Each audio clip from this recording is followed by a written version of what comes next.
Hey, hello, my name is Mon, and this is a Forensic Files data analysis project I've been working on for a few months. Essentially, I just watched every episode of Forensic Files and recorded several data points about it so that I could compile all my data into this slideshow.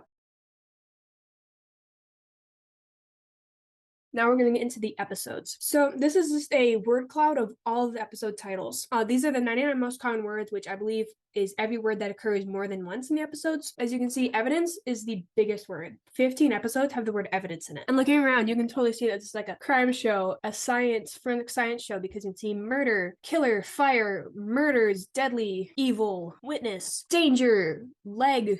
But then you also have the more innocent words like hair, journey, dog, step, silence, time, home. And I also have a couple noteworthy episodes that I just specifically want to mention in this.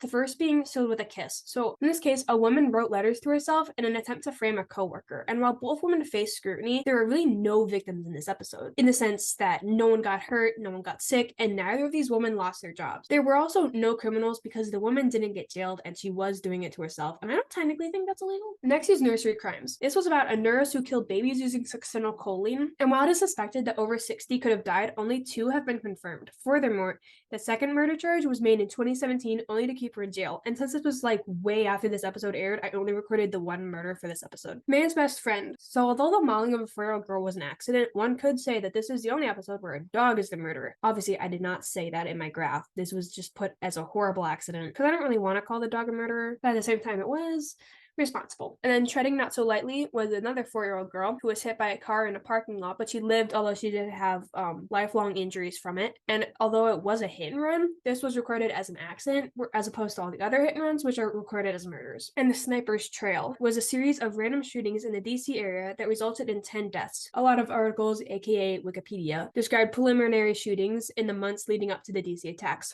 5 were killed and 5 survived attacks across 6 states. None of these attacks were recorded for the episode, but if included, would make this episode the deadliest murder episode with 15 deaths and 8 injured. The other reason I didn't record them was that they didn't actually really mention them in the episode. They briefly mentioned one of the attacks, but none of the other 10. Then Hack Attack.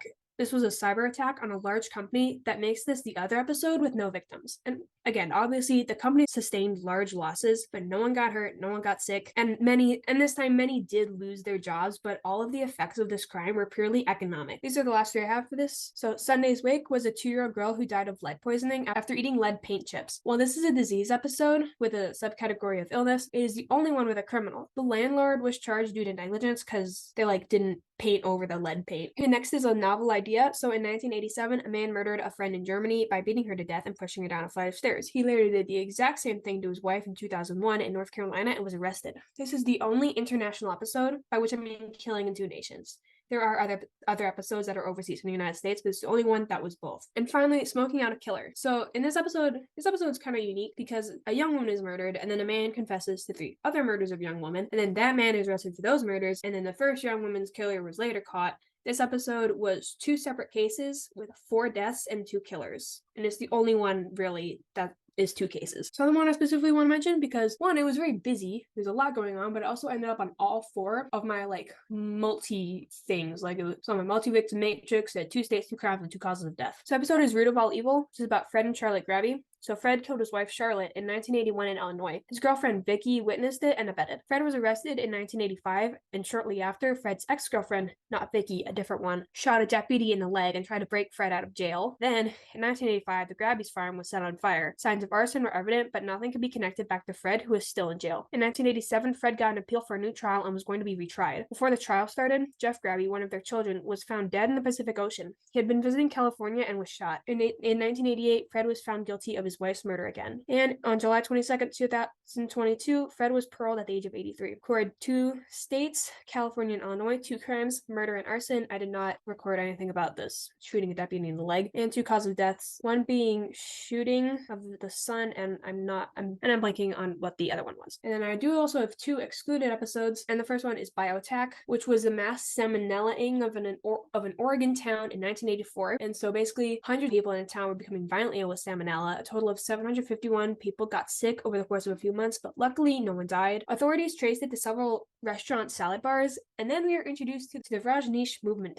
And if there is such a thing as a plot twist in the Forensic Files, it is this one. The cult wanted to take a county seat, and they were practicing poisoning everyone so that they would be too sick to vote. What's kind of freaky about this is that this attack was the practice. And because this incident was not a disease and no one died as a result, I put it under other, because my poison category was only murder by poisoning. This episode is only included on the year, crime, and state graphs because no one died, and while 2 women went to jail briefly for their role, I didn't record any criminals for this episode because like the cult was poisoning people, like the members of the cult. And the other one is Deadly Neighborhoods, and this is excluded for an entirely different reason. So this episode features 2 cancer clusters that were discovered in the late 1980s: childhood leukemia in Arizona and brain tumors in Connecticut. 32 deaths could be connected to Arizona, there was no clear number for Connecticut.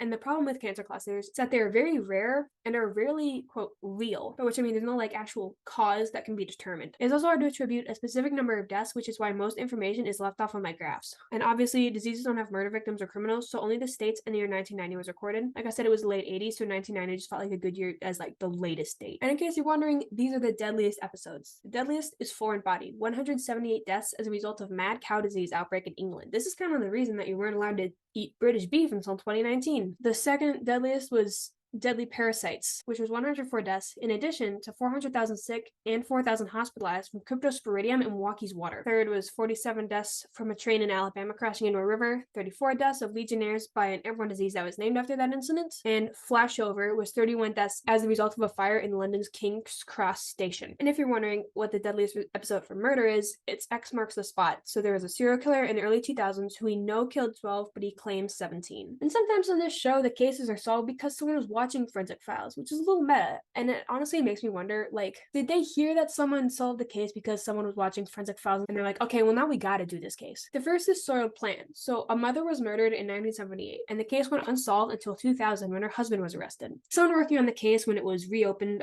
in about 2000 was watching the episode Planted Evidence from 1996 where plant DNA solved the case, and I guess they realized like, hey, we can use that to get the husband arrested. Alright, the next 2 aren't a specific episode, but people were generally just watching the show.